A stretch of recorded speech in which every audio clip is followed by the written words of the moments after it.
Whoa, okay, hey juniors, how's it going? Okay, I was going to talk a little bit about naval warfare today, and the North is much better at it than the South, basically, is how that goes, okay? Now, the North's main objective is the blockade. That's what they want to do, they want to have the blockade. And of course, the South wants to prevent the blockade from being effective. The blockade at first is not effective in 1861 in the summer because the South is large, okay? There's 3,500 miles of coastline, there's 10 major ports, there's inlets all over the place. And the worst place for the Union was the Barrier Islands in North Carolina, going from South Carolina up to North Carolina. And this was a place where lots of smugglers could hide out and then get goods north up into Richmond.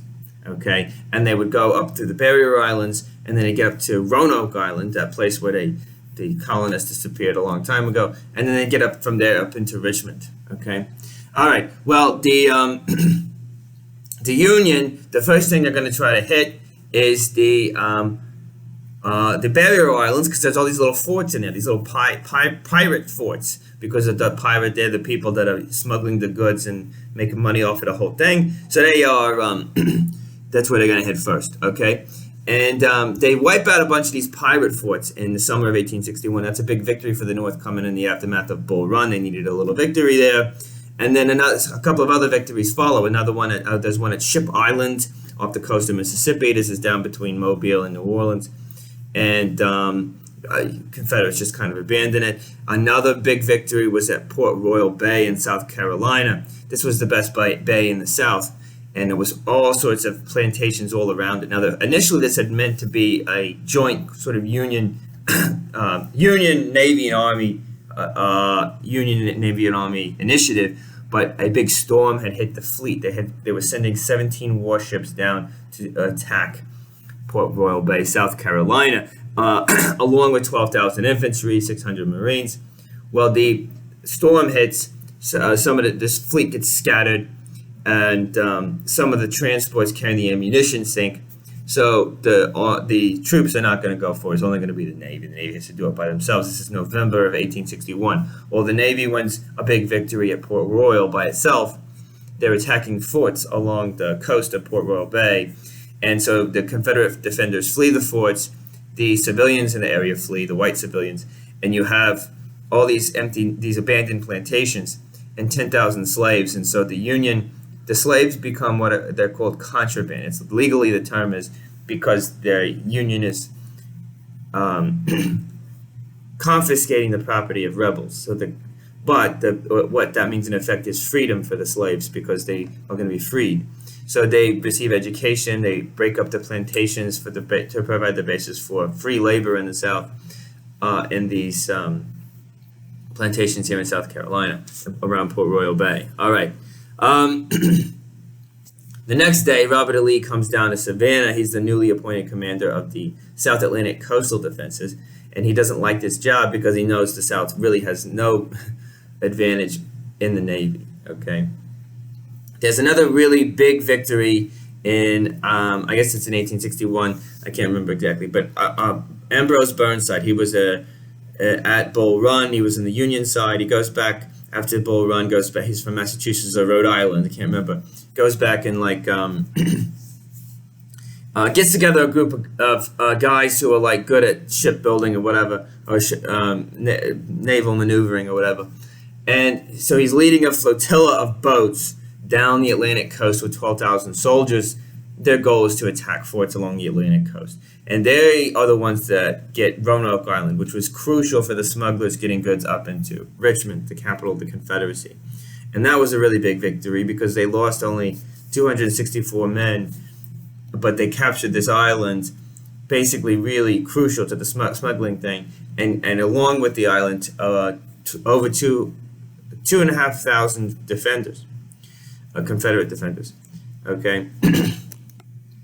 So this Roanoke Island thing is kind of a disaster for the South, and they have a commission trying to investigate what they can do better with the Navy because they're really not having any successes. Now, the South has one advantage over the North in its terms of the Navy, and that's because they have an ironclad ship first. And this was because in the North there was a tradition and a history of shipbuilding and naval activity, and there was some resistance to the new ironclad ships. Okay, in the South there was no tradition. and so there was no resistance to the ironclad ships. So they started putting together an ironclad back in July of 1861. They just like put iron plates on these on this requisitioned old ship called the Merrimac. Okay, and that work began in July of 1861, and they renamed it the CSS Virginia, is what they called it.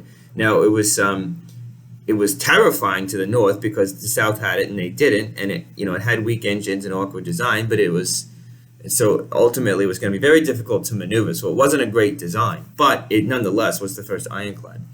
Okay, and so the U.S. Congress hears about it and they freak out, and so they commission, they like demanded, we got to have some ironclads ourselves, and they get this guy John Erickson to provide the crucial design. Now John Erickson was a great engineer, but he didn't want to participate at first because somebody hurt his feelings, whatever. Anyway, he comes up with the design, and it's going to be a better design than I think what the South has. But it's it kind of looks like a floating raft, which means it's a smaller target. It's hard to hit. On the top is the most important thing is the revolving turret gun. You've got 2 cannon in there.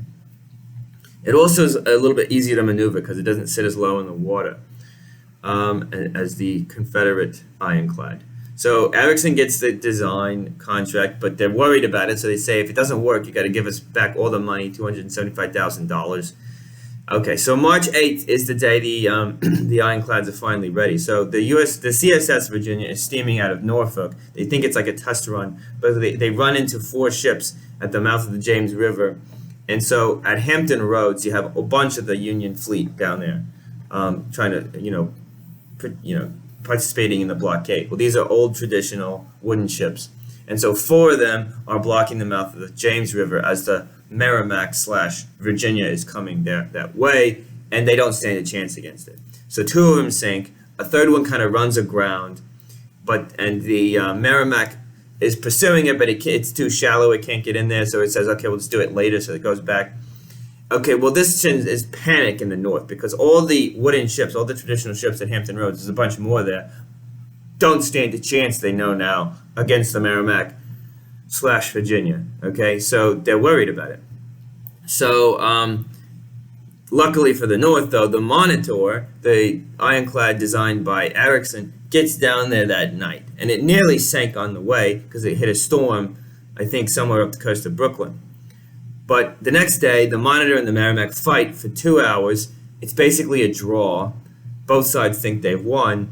Okay, but the result is that the Union Navy there at Hampton Roads is defended and protected from the Merrimac. So we could say that's a big advantage for the North there. Their ships all don't get blown up. All right, that's it.